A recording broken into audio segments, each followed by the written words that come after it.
Bismillahirrahmanirrahim. Assalamualaikum warahmatullahi wabarakatuh. Waalaikumsalam warahmatullahi wabarakatuh. Alhamdulillah, alhamdulillahi khaliqil wujudi minal adam wa ja'alin nuri minadh dhulam wa mukhrijis sabri minal alam wa mulqiyat taubati 'alan nadam fanashkuruhu 'alal masaibi kama nashkuruhu 'alan ni'am wa nusalli 'ala rasulihil akram dzis syarafil ashammi wan nuril katam wal kitabil muhkam wa kamalin nabiyyin wal khatam sayyidi waladi adam alladzi basyara bihi Isa bin Maryam wa da'a li bi'tsatihi Ibrahim alaihi salam hina kana yarfa'u qawa'ida baitillahil muharram wa sallallahu alaihi wa sallama wa ala atba'ihi khairil umam alladzi barakallahu bihim kaffatan nas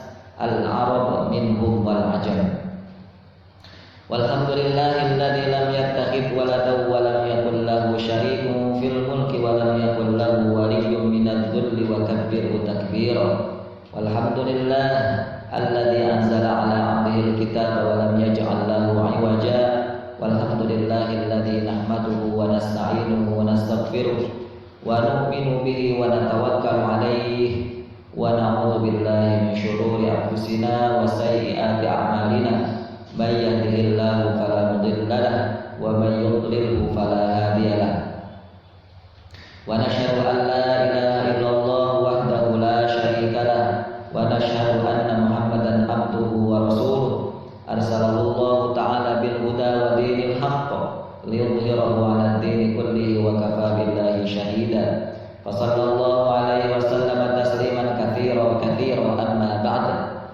fa inna asdaqal hadithi kitabullah wa khairul hadi hadi Muhammadin sallallahu alaihi wasallam wa inna syarral umuri muhdatsatuha wa inna kulla muhdatsatin bid'ah wa kulla bid'atin dhalalah wa kulla dhalalatin finnar. Qala Allah azza wa jalla fi kitabihil karim ba'da an aqul a'udzu billahi minasyaitonir rajim. Anzala minas samaa'i ma'an fasalat awdiyatun biqadariha fahtamala as-saylu zabadan rabiyan wa mimma yuqiduna 'alaihi fin-nari ibtigha'a hilyatin aw mata'in zabadu mithluhu kadzalika yadribullahu al-haqqa wal batil fa amma az-zabadu fayadhhabu jufaa'a wa amma ma yanfa'u an-nasa fayamkuthu fil ard kadzalika yadribullahu al-amthal. Rabbi shrah li sadri wa yassir li amri wa hlul 'uqdatam min lisani yafqahu qawli. Allahumma tsabbitna 'indal mauti bi la ilaha illallah. Allahumma ij'alna minal ladzina amanu wa 'amilus shalihat wa tawassaw bil haqqi wa tawassaw bis sabr. Amin amin ya rabbal alamin. Ikhwan fillah rahimani wa rahimakumullah. Puji dan syukur selalunya dan senantiasa kita panjatkan kepada Allah Subhanahu wa taala yang Maha Ghafur, yang Maha Syakur, yang Maha Pengampun dan Maha berterima kasih atas segala apa yang Allah Subhanahu wa taala berikan kepada kita semuanya. Untuk itu puji dan syukur kita hanya pantas panjatkan kepadanya semata. Juga salawat dan juga salam kita sanjungkan kepada Rasul Muhammad sallallahu alaihi wasallam. Salawat sebagai tanda kita mencintainya, salawat sebagai tanda kita akan senantiasa membaca kehidupannya, salawat sebagai tanda bahwa kita akan insyaallah meninggal dan mati di dalam ajaran-ajarannya. Ikhwan fillah rahimani wa rahimakumullah. Pada pagi hari ini kita akan melanjutkan pembahasan tentang sirah nabawiyah yang kita akan masuki berikutnya tentang pengasuhan Rasul Muhammad sallallahu alaihi wasallam di pangkuan asuhan keluarga Abu Thalib. Keluarga Abu Thalib. Kalau pembahasan tentang pengasuhan beliau di rumah kakeknya bersama kakeknya Abdul Muttalib, alhamdulillah dengan izin Allah kita sudah membahasnya, walaupun cukup panjang, membutuhkan 3 kali pertemuan. Dan sekarang di pembahasan tentang pengasuhan Rasul di rumah pamannya Abu Thalib, maka di sini ya juga kita belum tahu tepatnya butuh berapa sesi ya, butuh berapa pertemuan untuk bisa menyelesaikan pembahasan di pengasuhan rumah sang paman. Yang jelas kita akan coba berupaya sekuat mungkin mendetailkan, dan kita akan mengambil saripati dan nilai-nilai yang ada di dalam setiap langkah kehidupan Nabi, setiap langkah yang ada dalam kehidupan Nabi sejak Nabi kita lahir sampai Nabi kita wafat, insya Allah. Karena bagi kita muslimin bahwa Rasul Muhammad sallallahu alaihi wasallam adalah bukan sekedar nabi biasa, bukan sekedar rasul biasa, tetapi beliau adalah manusia paling mulia dari semua makhluk yang telah atau yang pernah Allah Subhanahu wa taala ciptakan. Dialah Nabiullah Muhammad sallallahu alaihi wasallam. Naam. Kita masuki pembahasan tentang pengasuhan Nabi kita di dalam kehidupan paman Abu Thalib, yang diawali dari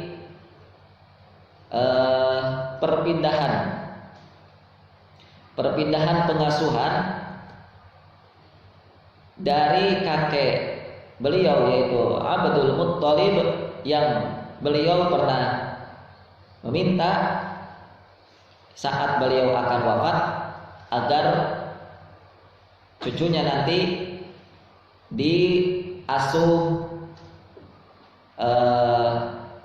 oleh pamannya, tentunya adalah Abu Thalib.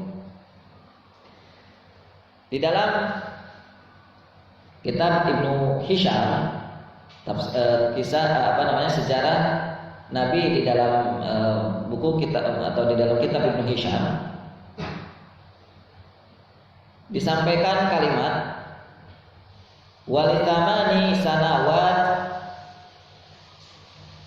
wa syahraini wa asyrah ayyam min umurihi sallallahu alaihi wasallam, pada usia yang ke-8 tahun 2 bulan 10 hari, 8 tahun 2 bulan 10 hari dari umur Nabi, maka saat itu tuwfiya jaddihi atau jadduhu Abdul Muttalib, maka wafatlah sang kakek Abdul Muttalib di Makkah, wafatnya di Makkah. Wara'a qabla wafatihi annahu, dan Abdul Muttalib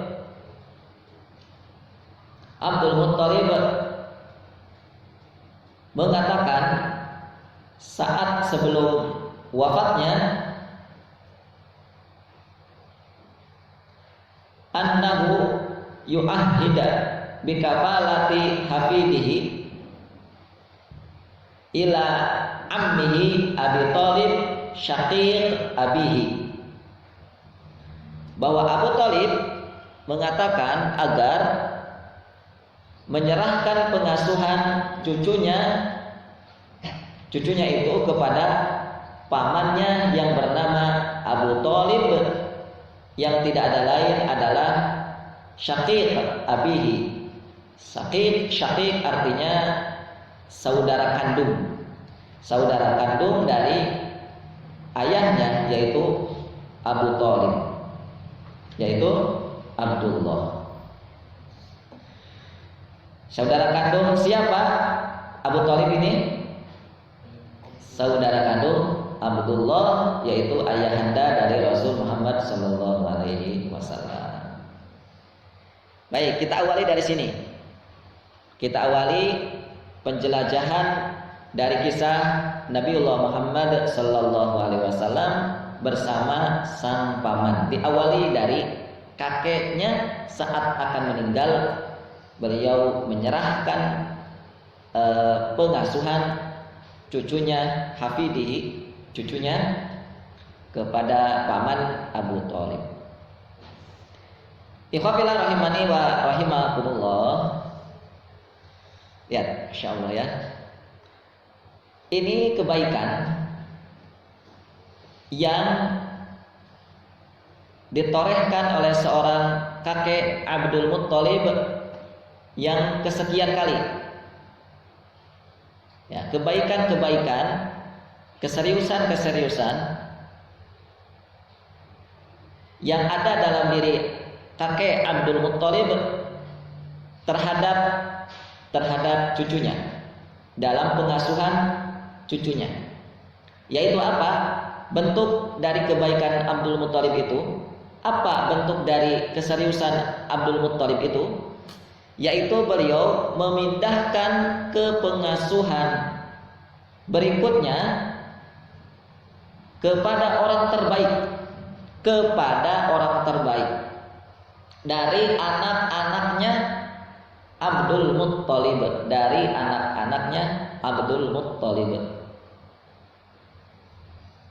Juga ini di antara kecerdasan, ya, di antara kecerdasan dan komitmen seorang Abdul Muttalib untuk melanjutkan cita-citanya menjadi orang besar bagi sang cucu.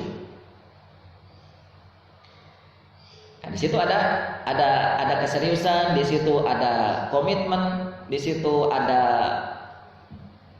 kesungguhan, yang mana pernah diungkapkan saat Nabi kita berusia baru beberapa hari, yang beliau mengajak atau membawa cucunya ke dalam Ka'bah, yaitu agar sang cucunya nanti ini dipuji oleh Allah dan penduduk langit, juga dipuji oleh penduduk bumi. Itu cita-citanya, itu harapannya. Maka di antara tahapan-tahapannya adalah kepengasuhan. Abdul Muttalib sadar bahwa beliau tidak akan lama, tidak bisa selamanya, ya, tidak mungkin beliau akan mengasuh cucunya ini selamanya, dan beliau juga tidak akan hidup lama. Ya, kita tahu bahwa Rasul kita saat berada di pangkuan Abdul Muttalib berusia 5 tahun atau 6 tahunan. Lalu beliau berpindah ke pengasuhan karena kakeknya wafat itu di usia 8 tahun. Berarti Rasulullah bersama kakeknya berapa tahun? 2 tahun. Ya, 2 tahun. Cuman 2 tahun, hanya 2 tahun. Maka beliau Abdul Muttalib harus berupaya keras. Siapa di antara putra-putranya? Yang putra-putranya kemarin berapa orang? Masih ingat? 10? Berapa? Masih ingat? Ada Abu Lahab, ada Abbas, ada Jubair, ada ini juga Abu Thalib, Nah, itu di antara putra-putranya Abdul Muthalib, siapa yang akan dipilih untuk memindah ke pengasuhan sang cucunya ini supaya tidak salah pilih.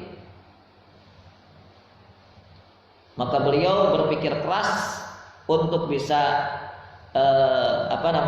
untuk bisa tepat ke pengasuhan berikutnya, ya, untuk bisa tepat ke pengasuhan berikutnya bagi sang cucunya ini. Baik, lihat, ini pelajaran mahalnya untuk kita bahwa pastikan orang yang akan menjadi keluarga, orang yang akan menjadi pengasuh, termasuk juga yang akan menjadi guru bagi generasi yang akan melanjutkan estafet perjuangan kita itu, dipastikan mereka itu adalah orang-orang yang akan menunaikan cita-cita besar kita sebagai orang tua anak kita, umpamanya kalau sudah punya anak. Ya, pastikan ketika kita akan memberikan ke pengasuhan, ini bukan hanya sekedar memindahkan pengasuhan dari kakek ke paman, bukan. Tetapi dalam segala aspek bidang apapun, saat kita merasa bahwa ini harus dilanjutkan, ya, saat kita merasa bahwa kita tidak bisa berjuang sendiri, kita tidak bisa berjuang hanya kelompok kita sendiri, maka kita harus berupaya untuk memastikan siapa orang-orang yang akan melanjutkan perjuangan kita. Ya, termasuk juga yang paling penting adalah ini. Saat kita memiliki putra-putri yang akan kita sekolahkan, maka pastikan anak yang akan kita titipkan kepada guru-guru mereka itu adalah guru-guru yang memang benar-benar akan menunaikan cita-cita kita sebagai orang tuanya, yang akan melanjutkan visi besar daripada orang tuanya. Ya, itulah yang harus kita pasang dari sekarang. Itulah yang harus kita pasang dari sekarang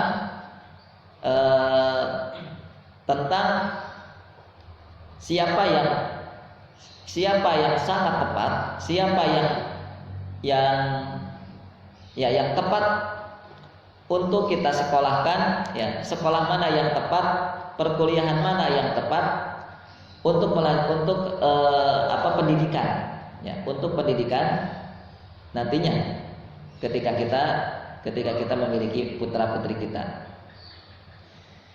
Yuk, pikirkan dari sekarang, ya.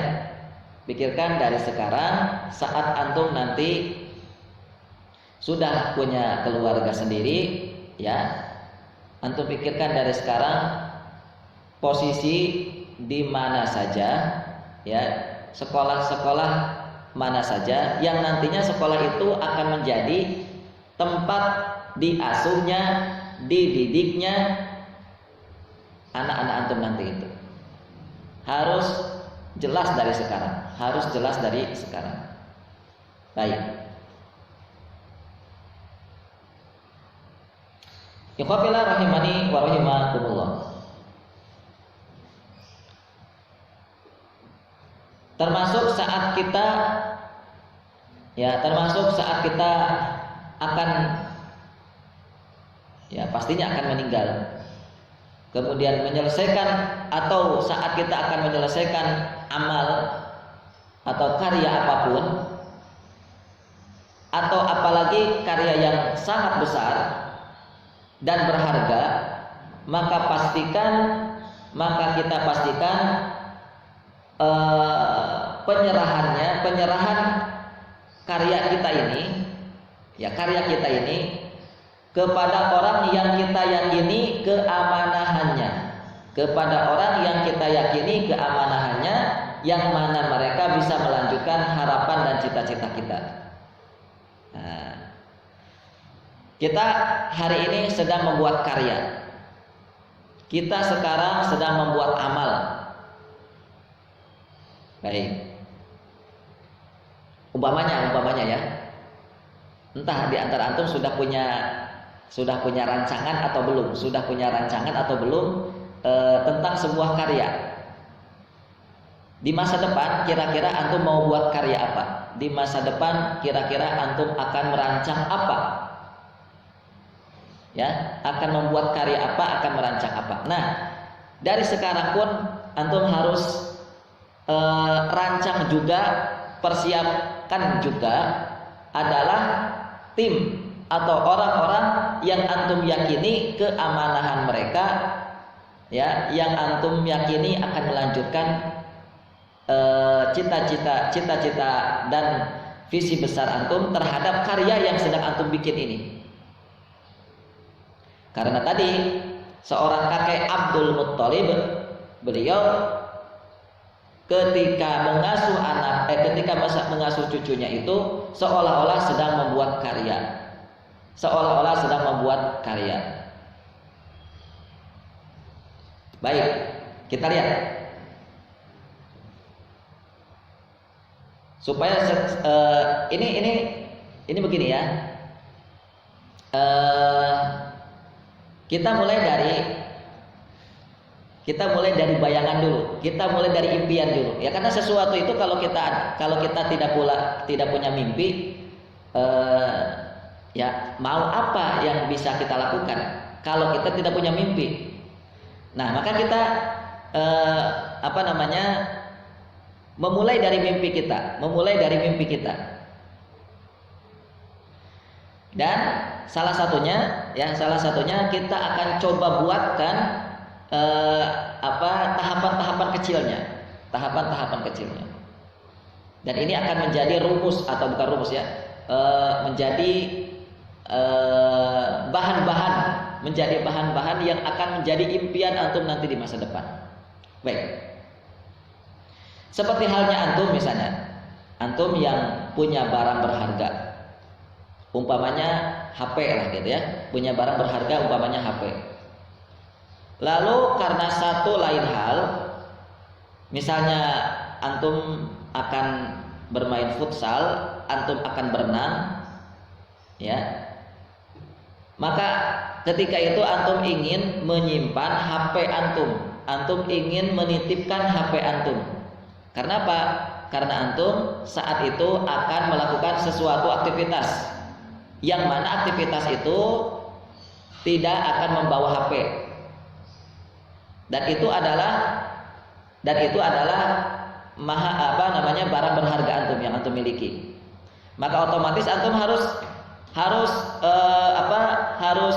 punya tempat untuk menjadi tempat penitipan, harus punya tempat yang itu menjadi tempat penitipan, atau harus punya teman yang itu amanah untuk bisa menitipkan barang antum nanti.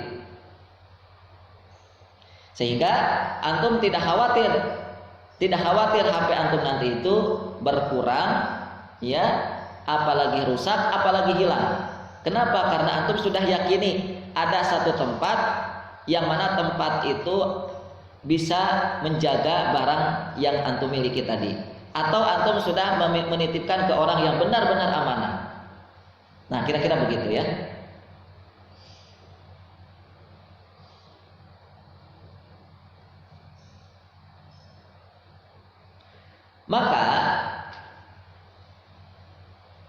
Maka kita bisa dari sini mencari tahu. Dari sini kita mencari tahu tentang diri kita. Apakah kita punya rasa kekhawatiran? Ya, apakah kita atau gitu? Apakah kita sekarang ini punya barang berharga atau tidak? Maka dilihatnya dari apa? Dilihatnya dari memperhatikan adakah rasa kekhawatiran atau tidak saat kita tidak punya tempat, saat kita tidak punya orang yang bisa kita serahkan, yang bisa kita tempatkan ya, untuk menjadi penitipan, untuk menjadi tempat penitipan, untuk menjadi orang yang kita titipi barang kita itu.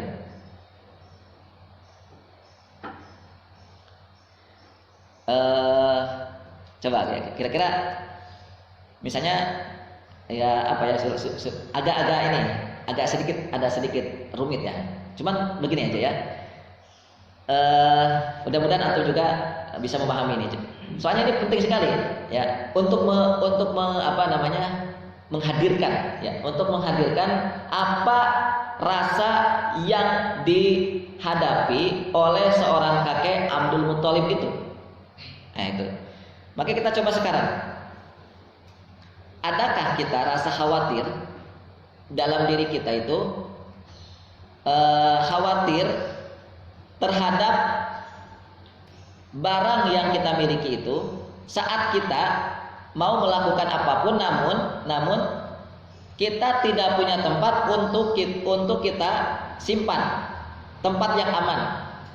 Itu satu. Atau kita tidak punya orang yang kita jamin keamanahannya. Ya. Apalagi kalau umpamanya di tempat itu rawan pencurian. Ya, rawan pencurian. Maka kita akan sangat khawatir. Terlebih-lebih saat kita akan melakukan sesuatu yang itu bisa jadi akan membuat barang kita itu hilang. Ya. Ada teman saya dari Solo, ya, beliau waktu itu akan melakukan i'tikaf di sebuah masjid besar di Bandung. Biasa kalau beliau ini kemana-mana pasti bawa laptop. Kemana-mana itu pasti bawa laptop karena beliau itu tidak pernah lepas dari ilmu, apalagi dalam jangka waktu yang lama. Beliau harus bawa laptop karena ilmunya masih ada di laptop. Ya. Itu beliau katakan sendiri itu. Ilmu saya masih ada di laptop, katanya gitu. Itu kalau laptop saya tidak dibawa, saya nggak bisa ceramah gitu. Nah, ala kulli hal begitulah ya.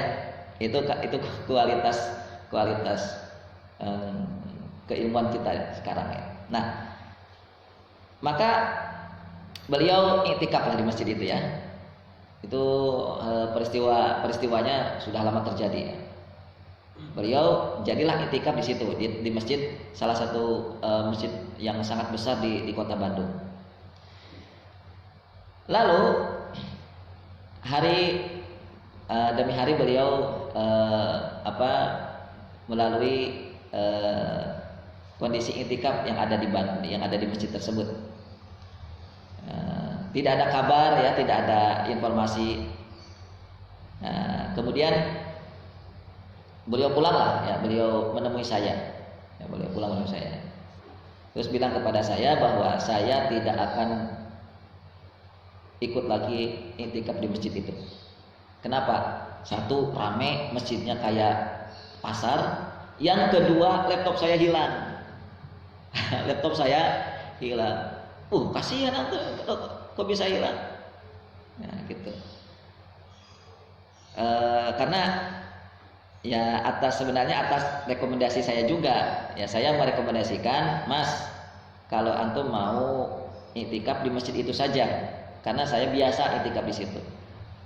Dan sepanjang saya iktikaf di masjid itu, ya kurang lebih sekitar beberapa tahun itu, saya tidak pernah mengalami barang hilang. Saya tidak pernah mengalami barang hilang. Walaupun memang pernah ada informasi-informasi dari panitia iktikaf bahwa hati-hati barang-barangnya untuk dijaga karena suka ada pernah terjadi kehilangan barang gitu. Dan ternyata salah satunya teman saya tadi. Oke. Nah, akhirnya apa? Dia putuskan untuk itu karena Karena dia tahu bahwa di masjid itu tidak aman, maka dia putuskan tidak mau lagi itikaf di situ. Persis seperti antum pernah nggak berjalan ke satu tempat, misalnya antum berpapasan di masjid, di musola gitu.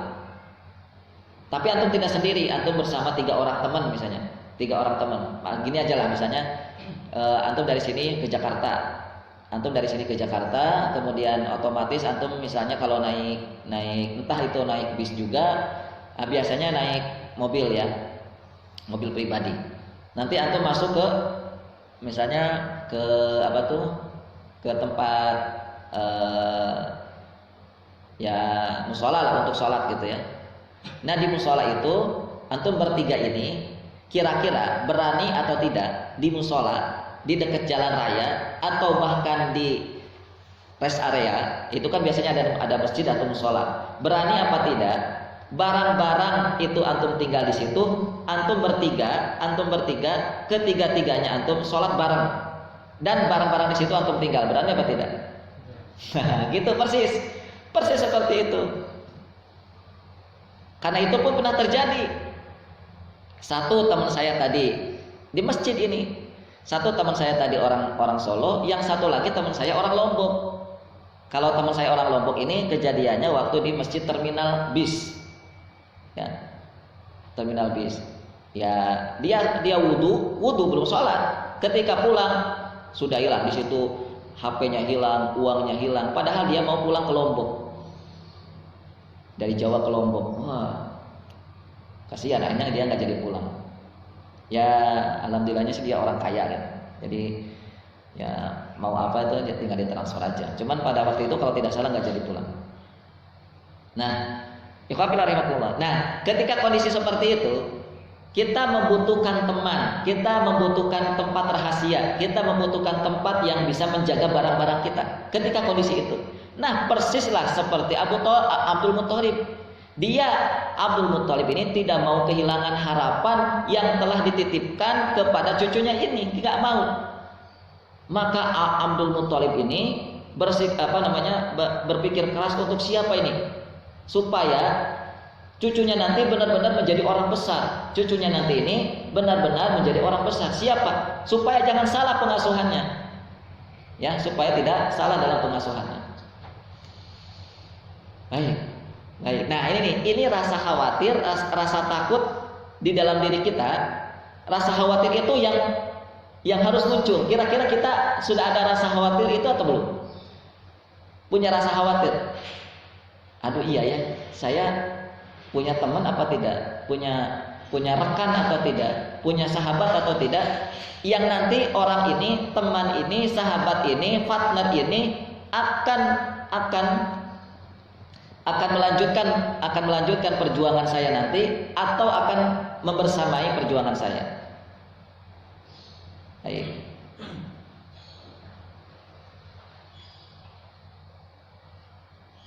Sudah belum ada rasa khawatir itu? Kita lihat. Maka alhamdulillah kalau sudah ada. Hanya khawatirnya kalau belum ada rasa khawatir seperti yang dialami, yang dirasakan oleh Abdul Muthalib. Ini artinya saat ini karena kita belum ada rasa itu, rasa khawatir, rasa takut itu saat ini seolah-olah kita ini seperti orang yang tidak punya harta, atau kita punya harta namun tidak seberapa. Maka seolah-olah kita sedang dalam posisi sebagai orang miskin hari ini tuh. Mengapa? Lihat. Orang miskin itu tidak akan pernah terpikirkan sama sekali tentang sebuah tempat yang khusus, yang rahasia, apalagi yang jelimet-jelimet itu seperti yang biasa dilakukan oleh orang kaya raya itu, sampai harus membeli berangkas segala macam itu ya, membeli berangkas yang rahasia dan segala macam itu sampai mahal sendiri gitu. Nggak akan mungkin orang miskin kayak gitu. Lah kenapa? Mau disimpan di mana? Itu mau apa namanya? Ya harta saya nggak punya gitu. Mau nyimpen apa kok harus bikin tempat rahasia segala, gitu ya? Mau nyimpen di mana? Paling tidak, paling ya. Kalaupun orang miskin punya harta, paling ya disimpannya di atas, di bawah bantal, gitu kan? Gak seberapa tempatnya gitu, gak seberapa tempatnya juga, ya. Nggak akan pernah terpikirkan sama orang miskin itu, nggak akan pernah terpikirkan sama orang yang tidak punya harta, orang yang hanya ya sehari cuman bisa makan sekali, ya. Itu tuh nggak akan mungkin terpikirkan gimana saya harus bikin tempat penyimpanan rahasia gitu, nggak mungkin.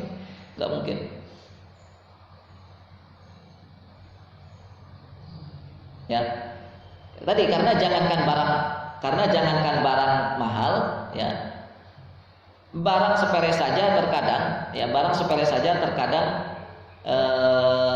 kita butuh bantuan orang untuk dilindungi, untuk dijaga agar tidak rusak atau agar tidak hilang, apalagi jika barang itu mahal. Nah, inilah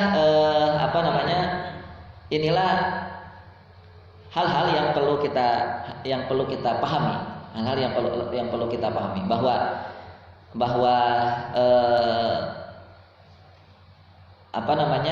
rahasia dari kenapa Abdul Muthalib itu begitu serius untuk mencari di antara anak-anaknya yang akan mengasuh sang cucunya ini, itu karena ada khawatir, karena ada rasa takut ketika beliau meninggalkan sang cucunya nanti. Baik.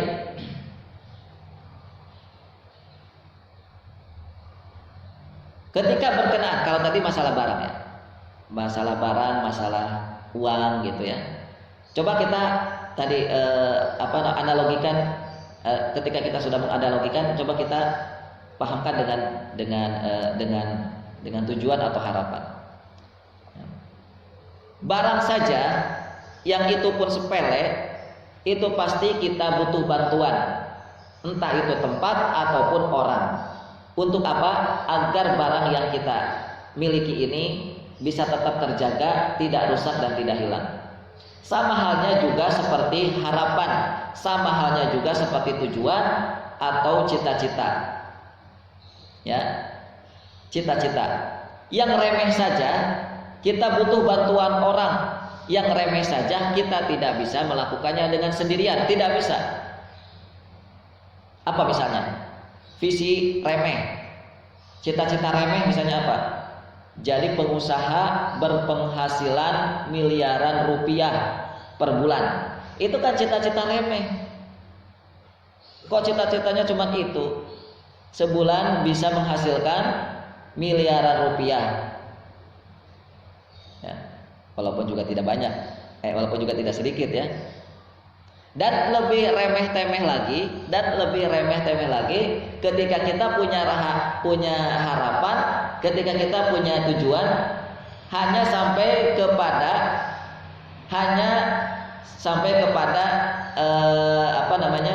ya seperti orang-orang sekarang. Cukup jadi misalnya bos tukang cilok terkaya sekampung.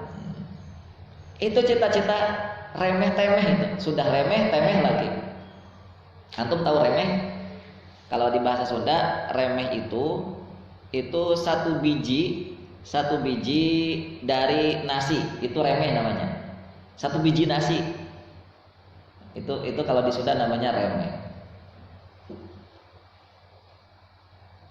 Itu saja ya, untuk bisa menyukseskan cita kita, harapan kita, yaitu misalnya tadi untuk menjadi tukang cilok terkaya sekampung saja, kita tidak bisa sendirian. Kita butuh partner, kita butuh teman, termasuk pelanjut, agar perusahaan yang sedang kita bangun itu terus berjalan. Gak mungkin kita bisa sendirian. Itu pun kalau cita-cita kita hanya sekedar bikin cilok gitu. Di Ambon ada cilok nggak? Di Sumatera ada cilok, kayak gitu. Ya, pasti kita harus memikirkan karyawan yang namanya sudah besar. Kan kita nggak bisa sendirian ya. Kita butuh karyawan, bahkan sampai OB, satpam, atau bahkan sampai tukang cabut rumput. Kita butuh mereka. Gimana kalau kita punya perusahaan besar, ya di situ kita punya seperti taman-taman. Nah kita kan butuh mereka ini, yang tukang-tukang nyabut rumput, tukang bersih-bersih rumput itu. Kita harus memikirkan mereka. Gimana jadinya kalau mereka ini yang bekerja dengan kita, walaupun sepele, cuma nyabut rumput, tapi pengkhianat, gimana jadinya? Ya, lambat laun akan hancur perusahaan kita. Lambat laun akan hancur. Ya. Jadi kita harus sampai bisa memikirkan itu. Apalagi ketika kita punya visi besarnya adalah seperti membangun sebuah negara kuat. Wah, itu sudah membangun peradaban besar. Ya, itu nggak bisa itu. Tidak bisa sendirian, tidak bisa satu keluarga saja, tidak bisa satu organisasi saja. Tidak bisa. Kalau kita berbicara tentang sebuah bangsa atau sebuah peradaban, itu kita harus menggait atau kita harus mendekati banyak kelompok, kita harus mendekati banyak orang. Baik. Maka lihat ketika kita melihat apa yang ada di dalam sosok seorang Abdul Muttalib ini, maka kita menjadi paham. Ya, maka kita menjadi paham tentang orang yang memiliki ciri besar, orang yang memiliki visi besar itu seperti apa. Setidaknya ciri orang yang memiliki visi besar itu setidaknya satu, ada kesungguhan. Itu dari belajar dari seorang Abdul Muttalib ya. Ciri orang yang punya visi besar itu satu, dia punya kesungguhan, punya tekad yang kuat, punya keseriusan dalam upaya mencari orang yang akan membersamai dirinya dan sampai melanjutkan karya dan visinya. Dia punya kesungguhan itu, punya tekad yang kuat, punya keseriusan. Gitu. Yang kedua, jika dia melantunkan kalimat-kalimat, maka lantunan kalimatnya adalah kalimat-kalimat yang itu pasti berkaitan dengan visi besarnya. Lihatlah doa yang dipanjatkan oleh Abdul Muttalib itu seperti itu. Doa yang dilantunkannya, kalimat-kalimat yang dilantunkannya adalah visi besarnya. Gitu. Lalu ciri orang yang bervisi besar berikutnya yang ketiga adalah dia akan dikelilingi oleh orang-orang besar juga. Dia akan dikelilingi oleh orang-orang besar juga. Itu ciri orang yang punya visi besar. Itu ciri orang yang punya harapan besar. Ya, jadi teman-temannya, orang-orang yang ada di sekelilingnya bukan orang-orang remeh-temeh, tapi mereka lah orang-orang besar itu. Baik, coba kita detailkan dan kita pahami dari sosok Nabi kita Shallallahu Alaihi Wasallam. Nabi kita Shallallahu Alaihi Wasallam, beliau betapa begitu sungguh-sungguhnya, betapa beliau ini kuat tekadnya, betapa beliau ini begitu seriusnya dalam menyampaikan dakwah Islam, mengajak orang masuk Islam, ya, utamanya di saat beliau berada di Mekah. Serius luar biasa, sungguh-sungguh luar biasa. Sehingga beliau dengan keseriusannya itu, beliau bisa memiliki markas rahasia. Yang markas rahasia itu berada di posisi yang paling berbahaya bagi dakwah. Itu rumah Al-Arqam bin Abil Arqam itu rumah yang berada di komplek Bani Mahzum. Siapa Bani Mahzum? Lah itulah keluarganya Abu Jahal. Tetapi rumah Al-Arqam bin Abil Arqam yang itu dijadikan sebagai markas dakwah Rasul itu di situ. Kok bisa ya? Iya, inilah hasil keseriusan Nabi dalam berdakwah. Inilah hasil daripada kesungguhan Nabi dalam berdakwah. Serius. Ya, serius. Maka lihat hidup kita sampai hari ini. Apa hasil daripada keseriusan kita sampai saat ini? Apa yang bisa kita banggakan? Coba saya tanya. Apa hasil daripada keseriusan? Kita pernah melakukan dengan serius enggak? Dalam hidup ini sampai detik ini. Pernah misalnya. Apa hasilnya mana? Hasil dari kita ini pernah hidup serius, pernah melakukan satu pekerjaan dengan serius. Mana hasilnya? Mana? Nabi lihat. Ya. Beliau bisa menemukan hanya beberapa tahun saja, menemukan markas rahasia untuk dakwah membimbing umat. Disitulah para umat Islam ataupun masyarakat Arab yang sudah masuk Islam di situ berkumpul. Disitulah ketika ayat-ayat wahyu turun disampaikan oleh Rasulullah di situ, sampai ketika Umar bin Khattab radhiyallahu anhu masuk Islam, maka rumah itu sudah tidak lagi dijadikan, ya, sebagaimana biasanya. Karena dengan masuk Islamnya Umar bin Khattab, maka beliau bebas, ya, bisa melakukan sholat di mana saja, bisa memberikan ilmu dari wahyu, bisa disampaikan di mana saja, tidak hanya di rumah Al-Arqam bin Abil Arqam. Itu satu, itu ya, keseriusan. Yang kedua, lantunan ataupun kalimat-kalimat kebesaran. Nabi juga pernah berharap, Nabi juga pernah melantunkan harapan-harapan, ya, tentang tentang satu perkara yang itu berkaitan dengan visi besarnya. Nabi pernah melantunkan kalimat agar di antara satu di antara dua Umar masuk Islam. Kenapa? Karena ketika satu di antara dua Umar ini masuk Islam, maka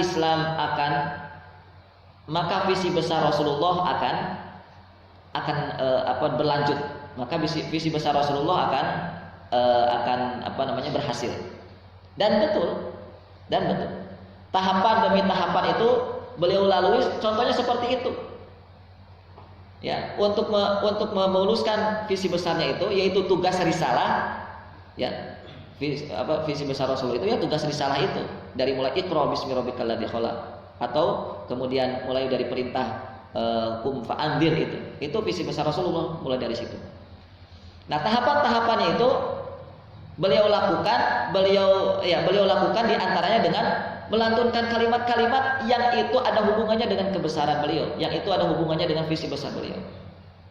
Minta doa sama Allah, ya Allah, masukkan Islam satu di antara dua Umar, Abu Jahal atau Umar bin Khattab.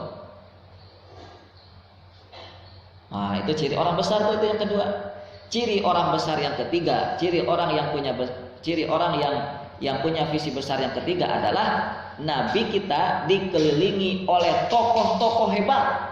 Nabi kita dikelilingi oleh para pemimpin, ilmuwan, jenderal, saudagar, yang semuanya mereka pakar di bidangnya masing-masing.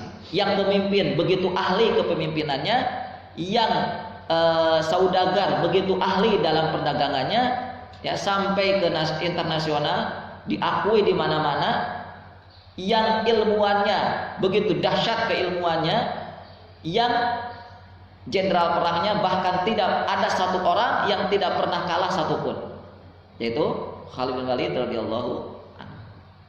Itulah di sekitar Nabi itu dikelilingi oleh orang-orang besar. Kenapa? Ya pantas karena Nabi itu orang yang berpikir besar, orang yang bercita-cita besar. Kita lihat hidup kita ini, orang-orang yang ada di sekitar kita siapa? Orang-orang yang ada di sekitar kita siapa? Apakah orang-orang besar juga? Ya. Enak ya belajar sirah tuh, biar kita tahu siapa diri kita sesungguhnya hari ini. Mengaca siapa kita, siapa. Ya. Orang yang senantiasa berjalan bersama kita kemanapun, orang yang senantiasa bermain dengan kita, orang yang senantiasa membersamai kita kemanapun. Apakah mereka ini orang-orang besar juga? Apakah mereka ini orang-orang yang punya visi besar juga? Kalau tidak, ya tidak berarti. Kalau tidak, berarti kita pun juga termasuk orang yang tidak punya pikiran ataupun bervisi besar. Tiga itu ya, ini hal yang perlu kita pahami dari mulai sekarang. Maka kita lihat rasa khawatir Abdul Muthalib ini, ya, yang hadir dalam jiwa beliau, ya, sebagaimana ini yang sama persis dirasakan oleh salah seorang nabi mulia. Untuk menginikan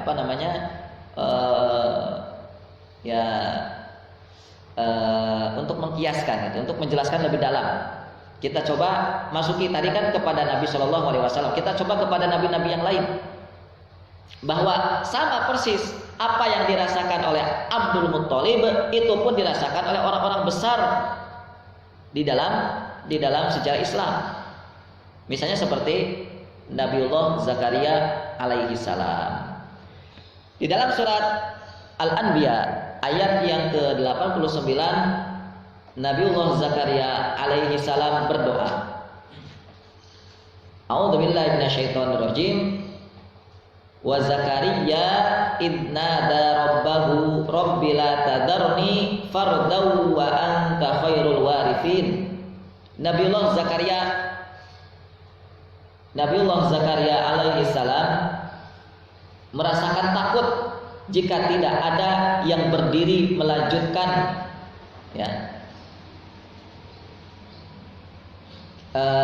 Ini syarahnya, ini penjelasannya dari Al-Imam As-Sa'di. Al-Imam As-Sa'di mengatakan khofa an la yakum, atau saya terjemahkan dulu tadi surat Al-Anbiya ayat 89-nya. Wa Zakaria, dan Nabiullah Zakaria idnada rabbahu, saat beliau berdoa kepada Rabbnya, Rabbi, wahai Rabbku, la tadarni, jangan engkau tinggalkan aku fardan, sendirian. Jangan engkau tinggalkan aku sendirian. Wa anta khairul warithin, dan engkau adalah sebaik-baik pemberi sebaik-baik pewaris.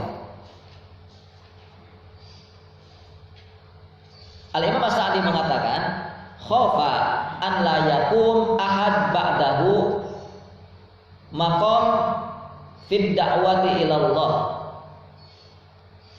Nabiullah Zakaria kenapa berdoa seperti itu, meminta kepada Allah agar jangan ditinggal sendirian, tidak punya anak, tidak punya keturunan, karena beliau khofa, merasa takut jika tidak ada yang berdiri atau melanjutkan satu orang pun setelah Nabi Zakaria itu di posisinya dalam melanjutkan estafet perjuangan dan visi besarnya Nabiullah Zakaria, yaitu ad-da'watu ilallah, berdakwah, menyeru kepada Allah. Jadi Nabiullah Zakaria dengan doanya tadi dan disyarah oleh Al-Imam As-Sa'di rahimahullahu ta'ala, Kita mulai dari visi besarnya Nabiullah Zakaria. Apa visi besarnya Nabiullah Zakaria? Yaitu dakwatu ilallah, ad-da'watu ilallah. Dan beliau betul-betul merasakan takut, khofa, merasakan takut saat tidak ada yang bisa melanjutkan visi besarnya itu. Maka beliau berdoa dan terus-menerus berdoa tanpa kenal lelah dan tanpa putus asa kepada Allah agar Allah memberikan kepadanya keturunan.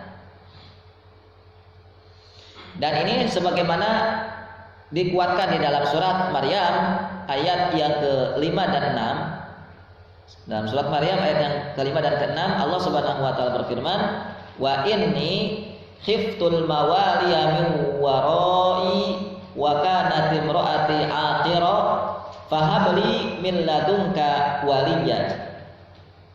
Dan sesungguhnya aku khawatir terhadap mawaliku. Khauf, di situ ada kata khiftu, ada kata khaufa. Aku khawatir ya Allah terhadap pengganti, terhadap anak sepeninggalku. Wa kanat imraati aqir, sedangkan istriku mandul, istriku tidak bisa melahirkan. Fahabli, maka anugerahilah aku ya Allah min ladunka, dari sisimu, waliya, seorang putra. Lihat, Nabiullah Zakaria khawatir. Yarithuni wa yarithu min ali Yaqub waj'alhu rabbi radiyya, sehingga ketika aku sudah punya anak, aku punya keturunan, aku akan melanjutkan apa yang telah diwariskan. Yarithuni wa yarithu min ali Yaqub, apa yang telah diwariskan oleh keluarga Yakub. Nabiullah Zakaria itu kan salah satu daripada keturunannya Nabi Yakub, karena beliau adalah Bani Israel. Ya. Apa namanya warisan al-mawarith? Apa warisan yang dilanjutkan turun temurun di keluarganya Nabiullah Yakub alaihissalam atau sebelumnya Nabiullah Ibrahim alaihissalam adalah kenabian. Itu yang disebutkan oleh para ulama tafsir di dalam tafsir-tafsir yang ada, kenabian. Jadi visi besarnya Nabiullah Zakaria adalah kenabian. Ya, tidak ada bedanya dengan ad-da'watu ilallah, sama aja. Dan ini bukan sekedar visi besarnya Nabiullah Zakaria, tapi ini visi besar yang telah ada di keluarga sebelum beliau. Inilah visi besar beliau itu. Jadi memang ada sekelompok keluarga yang visi besarnya dilanjutkan turun temurun. Dan itu sama persis seperti keluarganya Osman bin Ertugrul, susah nyebutnya, Ertugrul. Itu kan visi besar mereka ini adalah menjebol benteng Konstantinopel. Dimulai dari mereka, terus turun temurun disampaikan kepada anak mereka, anak keturunan, terus gitu sampai berapa generasi itu, dari Ertugrul sampai Muhammad Al-Fatih itu. Sampai banyak ya para jenderal-jenderalnya, para menteri-menterinya yang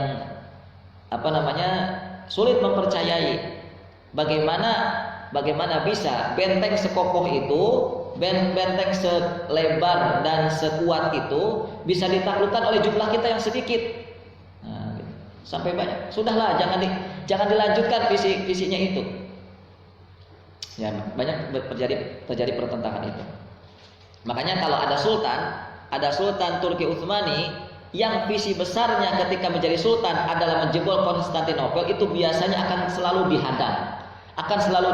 Tidak boleh jadi sultan, mending anak sultan yang lain. Nah, gitu.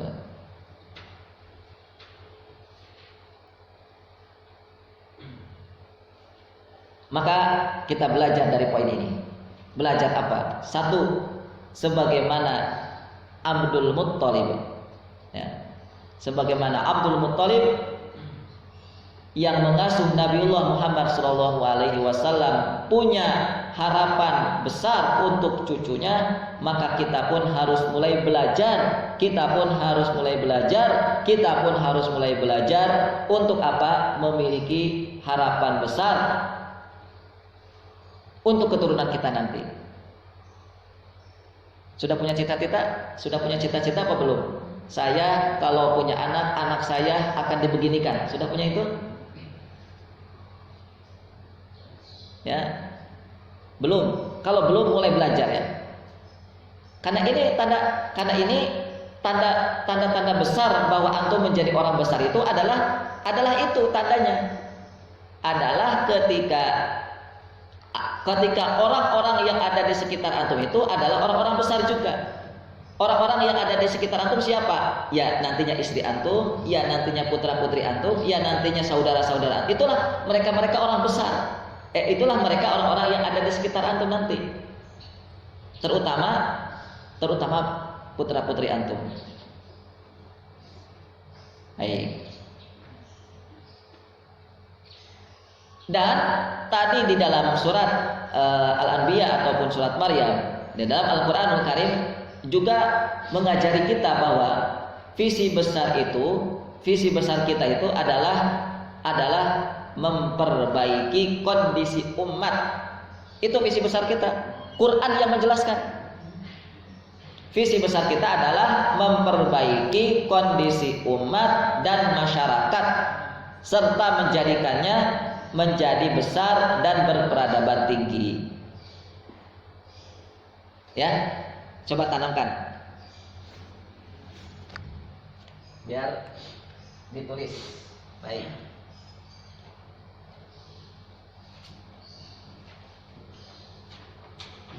Visi besar kita yang harus kita tanamkan untuk kita dan keluarga kita.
Ini saya ambil atau intisari daripada warisan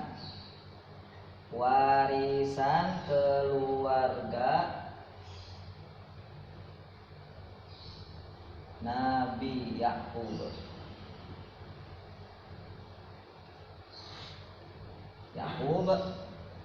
Yaitu an-nubuwah atau ad-da'watu ilallah.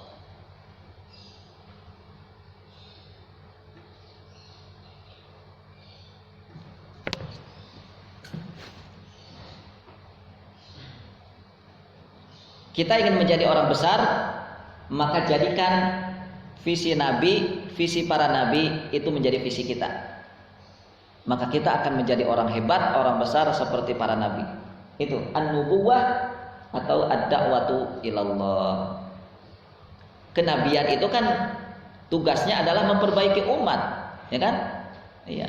Ad-da'wah, dakwah itu apa sih sebenarnya? Itu intisarinya adalah memperbaiki. Berdakwah, mengajarkan, membina, itu kan sama artinya kita ini sedang memperbaiki, yaitu memperbaiki kondisi umat dan menjadikannya umat itu besar dan berperadaban tinggi.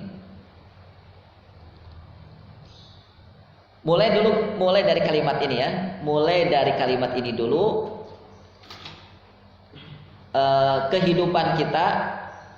Kehidupan kita atau jalan yang akan kita lalui ke depannya.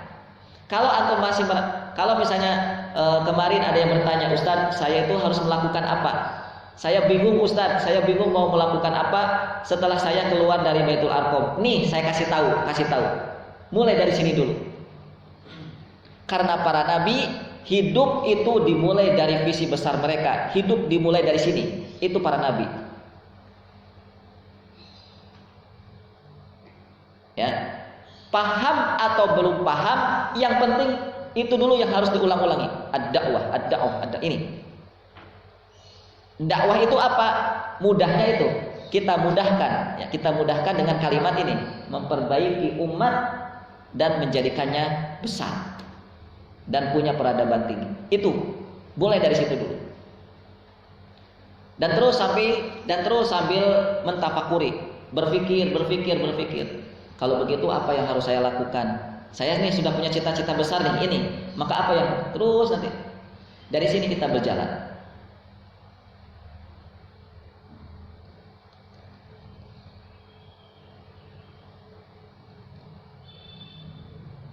Yang terakhir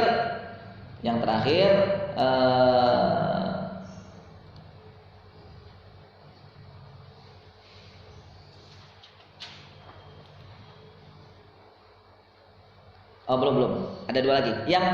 Yang kedua, tadi yang pertama ya, ini pelajaran yang kita simpulkan, yang kita ambil dari dari Abdul Muttalib dan dari Quran. Kita padatkan, kita kuatkan dengan Quran. Yang pertama tadi saya sampaikan bahwa kita harus punya harapan besar. Itu poin yang pertama yang sangat amat penting. Kita harus punya harapan besar. Yang itu nanti teman-teman ya, itu nanti antum harus tularkan juga ke adik-adik antum, ke keluarga, dan utamanya ketika sudah menikah ke anak istri. Itu yang harus ditularkan. Yang kedua pelajarannya ya, otomatis ketika kita sudah punya rencana besar, kita sudah punya pikiran-pikiran besar, maka otomatis kita harus punya gerakan-gerakan. Kita harus punya gerakan-gerakan perubahan. Otomatis harus ada gerakan, harus ada langkah-langkah apa yang harus kita lakukan sehingga ini bisa tertunaikan cita-cita kita. Harus ada langkahnya apa?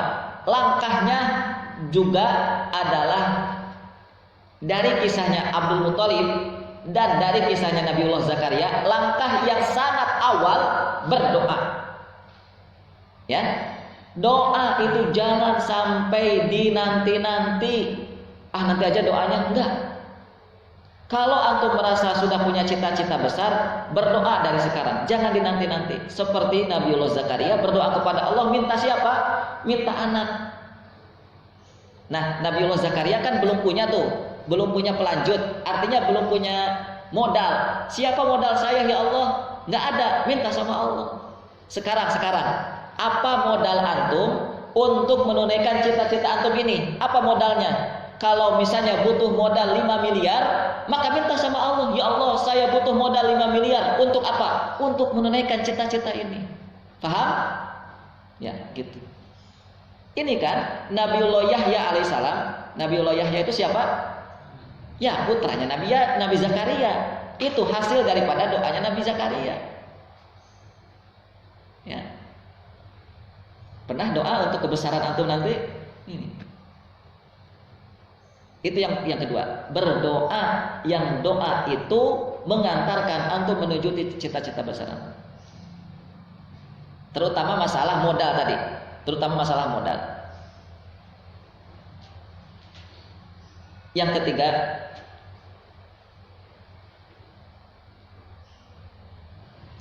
atau yang ketiga ini sudah masuk gitu ya, sudah masuk ke doa tadi. Jadi memiliki partner atau memiliki saudara, memiliki teman orang-orang besar itu sebenarnya ya juga dimulai dari dakwah dan dari doa. Ya, dimulai dari dakwah dan dari doa. Maka hati-hati sekarang, hati-hati punya teman, hati-hati orang yang paling dekat dengan kita siapa.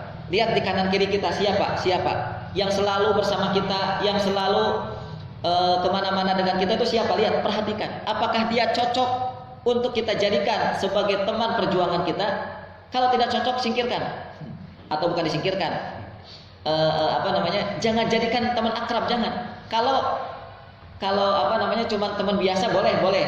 Tapi kalau jadi teman akrab, itu jangan sampailah.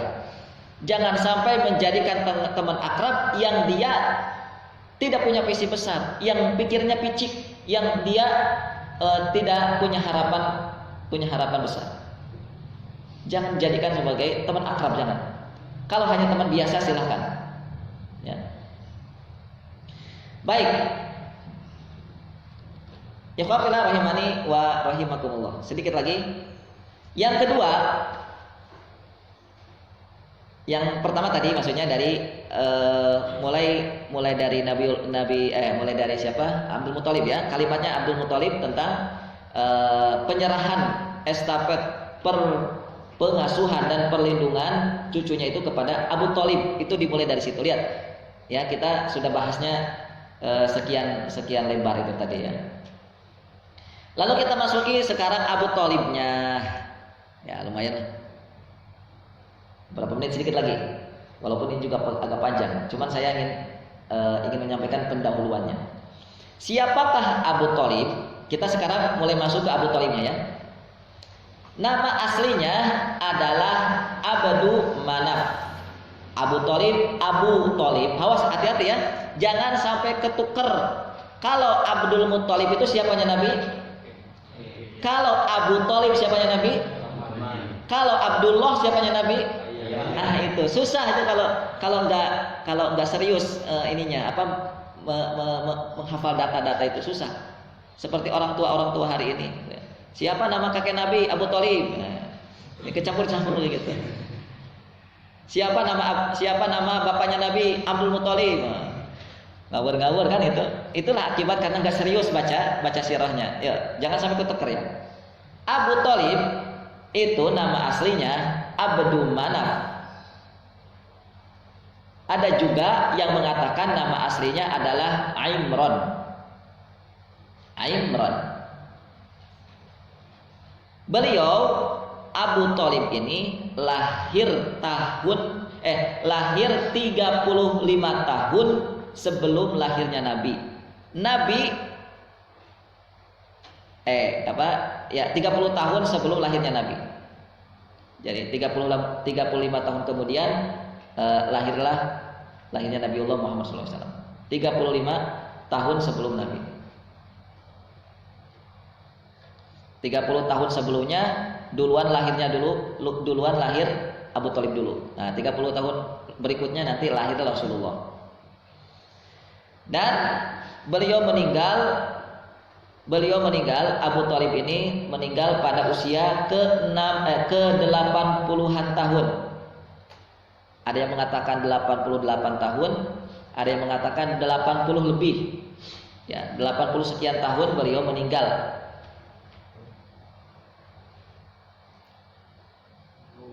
Atau 3 tahun sebelum hijrah ke Madinah. 3 tahun sebelum Nabi hijrah ke Madinah, maka 3 tahun sebelumnya Abu Thalib wafat.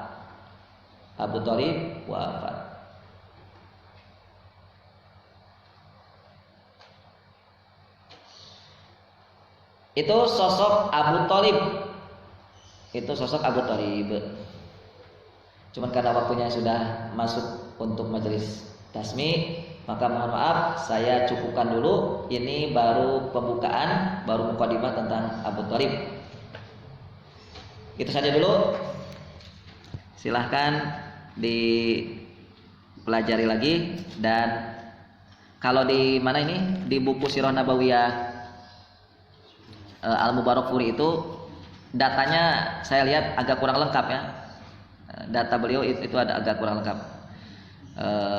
Namun kebersamaan Rasulullah dengan Abu Thalib agak panjang nih, agak panjang. Baik, kita masuki majelis tasmi dan kita buka dengan dan silakan dibaca.